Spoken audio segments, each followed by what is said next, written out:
Hello મિત્રો, તો જો આજે આપણા ઘરે બની ગઈ છે પાણીપુરી અને સરસ ઇન્ડિયા vs ન્યૂઝીલેન્ડની ફાઇનલ જોતા જોતા પાણીપુરી.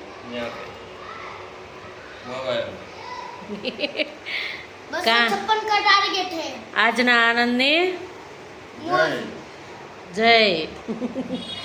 ભગવાને જમી લીધું છે અને આપણું આ બધું તૈયાર થઈ ગયું છે.